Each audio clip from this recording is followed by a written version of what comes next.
Hello बच्चों, online class में आपका स्वागत है। VSTC प्रथम वर्ष इकाई 2 का अध्ययन कर रहे हैं हम। इकाई 2 जो कि दर्शन से संबंधित है, दर्शन शास्त्र से संबंधित है। हमने बौद्ध दर्शन, जैन दर्शन, ईसाई परंपरा और भी इस्लाम धर्म के बारे में, सभी के बारे में अध्ययन किया। अभी हम जो पढ़ रहे हैं वो यूनानी सभ्यता के बारे में पढ़ रहे हैं, और उसमें भी सबसे पहले हम सुकरात के जीवन परिचय के बारे में अध्ययन किया था पिछले वीडियो में। आज हमारा जो टॉपिक रहेगा वो सुकरात का शिक्षा दर्शन। सुकरात का शिक्षा दर्शन, VSTC प्रथम वर्ष।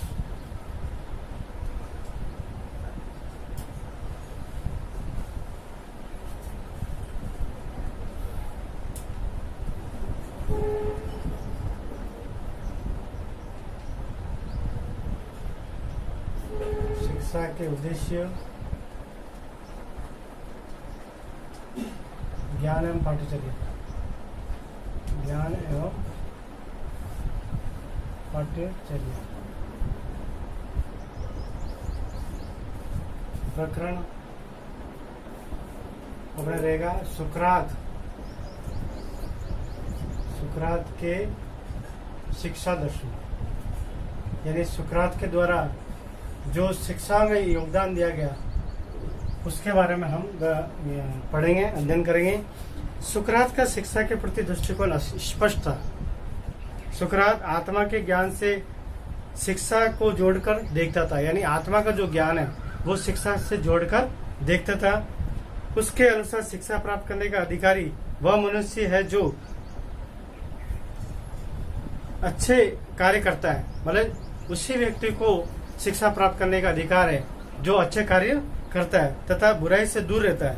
सुकरात शिक्षा प्राप्ति का उद्देश्य ज्ञान का कार्य मानता था, यानी शिक्षा का परम उद्देश्य क्या है कि ज्ञान का संग्रह करना मानता था। जो व्यक्ति स्वयं अनुभव करके ज्ञान प्राप्ति कर आगे बढ़ रहा है वो शिक्षा खोखली तथा दूसरों को धोखा देने वाली नहीं हो सकती। यानी जो व्यक्ति खुद शिक्षा अध्ययन करके या शिक्षा ग्रहण करते हुए आगे बढ़ रहा है, अग्रसर बढ़ रहा है, तो उसकी जो शिक्षा है वो कभी खोखली या दूसरों को धोखा देने वाली नहीं हो सकती। शिक्षा दूसरों का हित करने वाली तथा ऊपर से बाहर एक समान होनी चाहिए। शिक्षा स्वयं को आत्मसंतुष्टि दे तथा आत्मा को सुख समृद्धि दे, ऐसी शिक्षा सार्वभौमिकता का अर्थ रखती है। यानी शिक्षा ऐसी होनी चाहिए जो अपने स्वयं को आत्मसंतुष्टि दे, स्वयं को आत्म संतुष्टि, यानी आत्मा से संतुष्ट होना चाहिए व्यक्ति, तथा अन्य को भी सुख समृद्धि दे, ऐसी शिक्षा होने चाहिए। ये हमारे सुकरात के शिक्षा दर्शन में बताया गया है। शिक्षा दिखावटीपन नहीं होनी चाहिए, शिक्षा अहंकार तुष्टिपूर्ण नहीं होनी चाहिए, शिक्षा भौतिकवाद पर आधारित नहीं होनी चाहिए। यानी शिक्षा ना तो कोई अहंकार होना चाहिए, मतलब ऐसा नहीं है कि व्यक्ति शिक्षा प्राप्त करने के बाद में अहंकारी बन जाए। शिक्षा ऐसा भी नहीं हो कि अपना खुद का भला करने वाला हो। शिक्षा हमेशा परहित की, मतलब परहित यानी भलाई के बारे में सोचे, ऐसी शिक्षा होनी चाहिए। ऐसी शिक्षा जो सत्य व लौकिक अंत ज्ञान एवं अवबोध कराए, फलदायी है। सुकरात इसलिए अंत्यश्वासियों से कहा करता था कि अपने आप को जानिए। यानी सुकरात ये कहते हैं कि पहले स्वयं को जानो, स्वयं को जानने के बाद ही आप दूसरों को जान सकते हो। अपने को समझ लोगे तो तुम्हारे हो जाएंगे और तुम सबके हो जाएंगे। तुम अपने आप को समझ लोगे तो लोग तुम्हारे हो जाएंगे और सब तुम्हारे हो जाएंगे। एक ईश्वर जैसा बन जाएगा, कुछ भी एक दूसरे से अलग नहीं रहेगा। पृथक शब्द की अवधारणा ही समाप्त हो जाएगी, यानी अलग होने की संभावना ही मतलब कि समाप्त हो जाएगी। परंतु ये सोच का सुकरात की व्यक्तिगत सोच बनकर रह गई। उसके बाद ये शिक्षा संसार के लिए सार्वजनिक शिक्षा और सार्वभौमिकता सत्य बनकर रह गई। अब सुकरात की शिक्षा के उद्देश्य क्या कहते हैं? सुकरात के शिक्षा के उद्देश्य,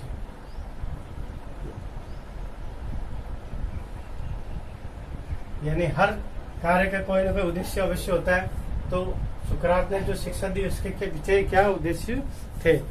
शिक्षा का उद्देश्य मनुष्य को ज्ञान और अनुभव प्राप्त करना होना चाहिए। यानी शिक्षा का अर्थ, शिक्षा का उद्देश्य, शिक्षा का उद्देश्य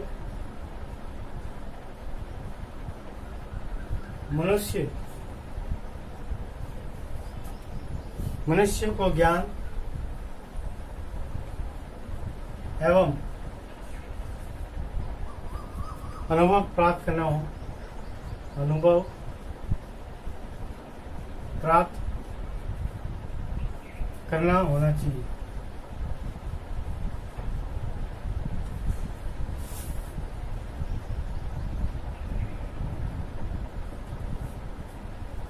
ठीक है। जीवन का रहस्य व्यक्ति के बाहर नहीं है, अपने स्वयं के आत्मा में। इसके साथ शरीर को विलय कर दो। यानी शिक्षा स्वयं को जानने वाली होनी चाहिए, जानने वाली होनी चाहिए।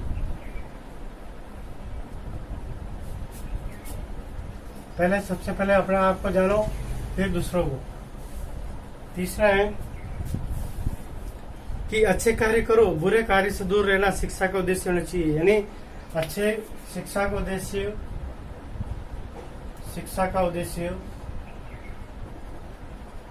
अच्छे कार्य करने वाली होनी चाहिए। यानी शिक्षा ऐसी हो जिससे अच्छा कार्य कर सके। चौथा है अपने अंदर छुपे सत्यम शिवम सुंदरम को पहचानने वाली शिक्षा होनी चाहिए। यानी शिक्षा सत्यम शिवम सुंदरम को पहचानने वाली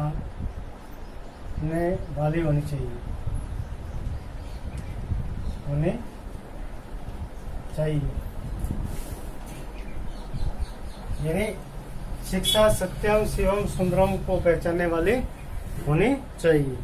उसके बाद में शिक्षा का उद्देश्य बालक को सूचना देकर भ्रमित करना नहीं है, यानी अपितु उसमें विचार शक्ति उत्पन्न कर देना ताकि वह स्वयं सत्य की उपलब्धि और सदैव प्रयत्नशील रहे। यानी शिक्षा,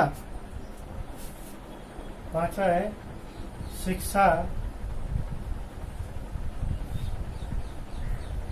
अपने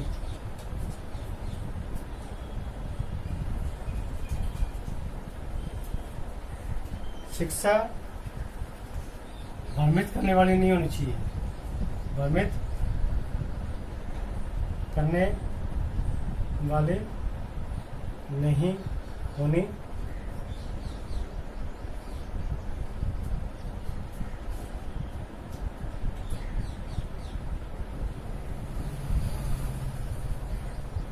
भ्रमित करने वाले नहीं होनी चाहिए। यानी शिक्षा ऐसी न हो कि जिससे शिक्षार्थी भ्रमित हो। यानी शिक्षा भ्रमित करने वाली नहीं होनी चाहिए, अपितु उसमें विचार शक्ति उत्पन्न कर देने। शिक्षा विचार उत्पन्न करने वाली होनी चाहिए, विचार उत्पन्न करने वाली होनी चाहिए। शिक्षा व्यक्ति को आदर्श बनाने वाली होनी चाहिए, आदर्श बनाने वाली होनी चाहिए। यानी शिक्षा ऐसी हो जिससे व्यक्ति आदर्श बने, एक अच्छा नागरिक बने, ऐसी शिक्षा होनी चाहिए। शिक्षा दूसरों की भलाई करने वाली होनी चाहिए, भलाई करने वाली होनी चाहिए। यानी शिक्षा ऐसी हो जिससे हम दूसरों की भलाई कर सके, दूसरों की सहायता कर सके, दूसरों की हेल्प कर सके। ऐसा नहीं हो कि शिक्षा से हम अपना ही भला सोचें।